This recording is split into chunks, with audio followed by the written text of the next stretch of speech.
اعوذ باللہ من الشیطان الرجیم بسم اللہ الرحمن الرحیم وَإِذَا اور جب جاؤ آتے ہیں کم تمہارے پاس، قالو تو کہتے ہیں آمنا ہم ایمان لا چکے، اور قد ہے اور داخلوا اور جب وہ داخل ہوتے ہیں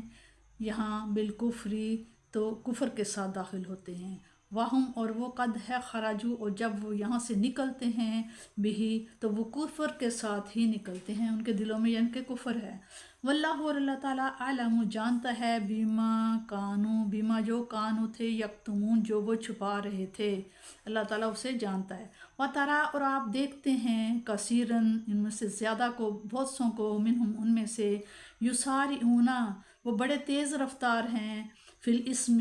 گناہ کرنے میں، والعدوانی اور زیادتی کرنے میں، وَأَقْلِهِمْ اور وہ کھاتے ہیں سحت حرام یعنی کہ وہ حرام خور ہیں، لا ضرور بئسا یہ بہت ہی برا ہے، ما جو کانو تھے یعملون جو وہ عمل کرتے ہیں یہ بہت ہی برے ہیں۔ لولا کیوں نہیں ینہا منع کیا ہم انہیں الربانیون ان کے جو مشائخ ہیں، والاحبار اور کے جو ان کے علماء ہیں، عن قولہم اس بات سے، اسما گناہ کی بات سے انہوں نے کیوں نہیں روکا، وعقلہم اور کھانے میں سحت اور حرام کھانے میں، لا ضرور بئسا یہ بہت ہی برا ہے، ما جو کانو یصنعون جو یہ کرتوت کرتے ہیں وہ بہت ہی برے ہیں۔ وقالت الجہود اور کہا یہود نے، ید ہاتھ اللہ تعالیٰ کا ہاتھ، مغلولات جکڑا ہوا ہے، غلت جکڑے جائیں، ایدہم ان کے ہاتھ، ولعنوا اور لعنت ہو،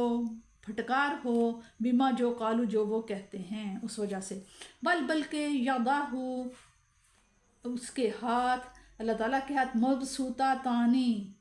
کھلے ہیں، ینفقو وہ خرچ کرتا ہے، کیفا یشاء جیسے چاہتا ہے، والا اور ضرور یزیدنا وہ ضرور بڑھا دے گا، کثیرن اکثر کو، منہم ان میں سے، ما جو انزلہ جو نازل کیا گیا ہے، الیکا آپ صلی اللہ علیہ وسلم کی طرف،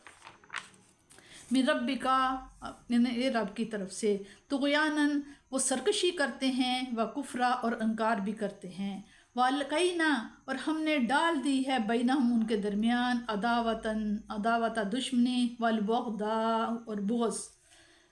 الی یوم القیامہ قیامت کے روز تک، قیامت کے دن تک، کلما جب کبھی، اوقادو جب کبھی وہ بھڑکاتے ہیں، نارن آگ کو، للحربی لڑائی کی لیے، اطفاءہا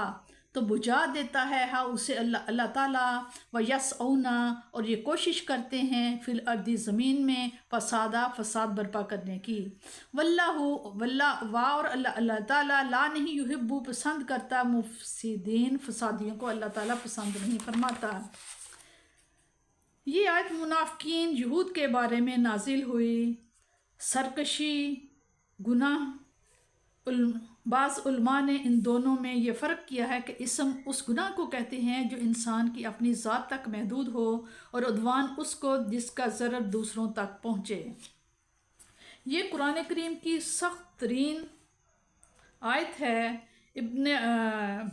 اور ضحاک کہتے ہیں کہ میرے نزدیک قرآن میں اس سے زیادہ خوف دلانے والی کوئی آیت نہیں۔ اس میں علماء اسلام کو بھی امر بالمعروف اور نہی عن المنکر کی تاکید فرمائی ہے، یعنی کہ اچھے کام کرنے کی اور برائی سے منع کرنے کی کہا گیا ہے۔ ایک روایت میں نقل ہے کہ ایک فرشتہ کو حکم دیا گیا کہ فلاں گاؤں کو برباد کر دو۔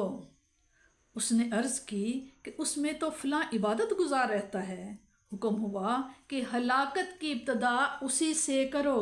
کیونکہ اس کی آنکھوں کے سامنے شریعت کے احکام کی خلاف ورزیاں ہوتی رہیں، اور کبھی اس کے چہرے کا رنگ تک بھی میلا نہ ہوا۔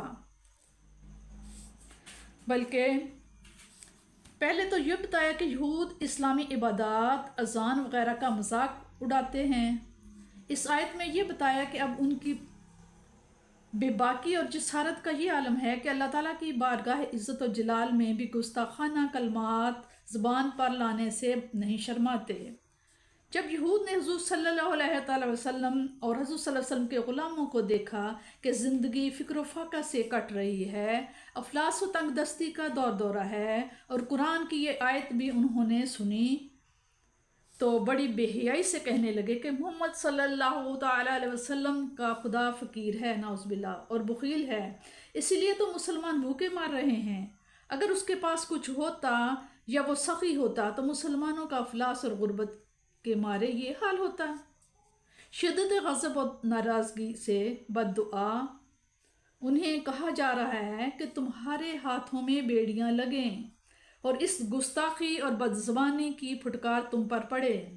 زمین و آسمان کے مالک کے خزانے بھی کبھی ختم ہو سکتے ہیں، اور اس کا دست جود و سخا بھی کبھی بند ہو سکتا ہے کیا؟ معاذ اللہ، بلکہ اس کے ہاتھ تو کشادہ ہیں، وہ مصروف جود و سخا ہے،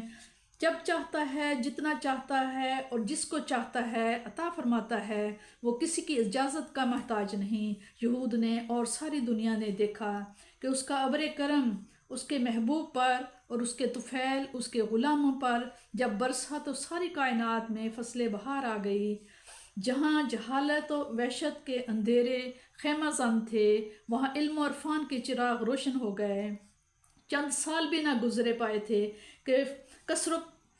و کسرا کے خزانے ان فقیروں کی مسجدوں میں بانٹے جانے لگے۔ یہ کس کی ذرائع پروری تھی؟ یہ کس کی بے کس نوازی تھی؟ اللہ تعالیٰ زمین و آسمان، عرش و فرش کا خالق و مالک ہے، یہ سارے اسی کے۔ ہر وقت صد نیاز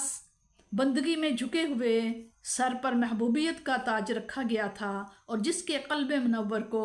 اس کتاب مبین کا حامل بنا دیا گیا، جس کے ہر لفظ میں علم و حکمت کے سمندر موجیں مار رہے ہیں۔ جب کبھی انہوں نے کچھ ہوش سنبھالا اور آزمادہ فساد ہوئے تو ہر بار اللہ تعالیٰ نے ان پر ایسا جابر اور قاہر دشمن مسلط کیا جس نے ان کو پیس کر رکھ دیا۔ چنانچہ پہلے بخت نصر نے ان کی اینٹ سے اینٹ بجا دی، پھر جب کچھ سنبھلے اور شرارتیں شروع کیں تو پطرس رومی نے آ کر ان کی سرکوبی کی۔ کچھ عرصہ گزرنے کے بعد جب کچھ شوکت و قوت حاصل کی اور دنگا فساد شروع کر دیا تو مجوس نے آ کر کچومر نکال دیا، یہاں تک کہ اسلام نے آ کر ہمیشہ کے لیے ان کی خوابوں کی دنیا پریشان کر دی اور ان کی جھوٹی امیدوں کے چراغ گل کر دیے۔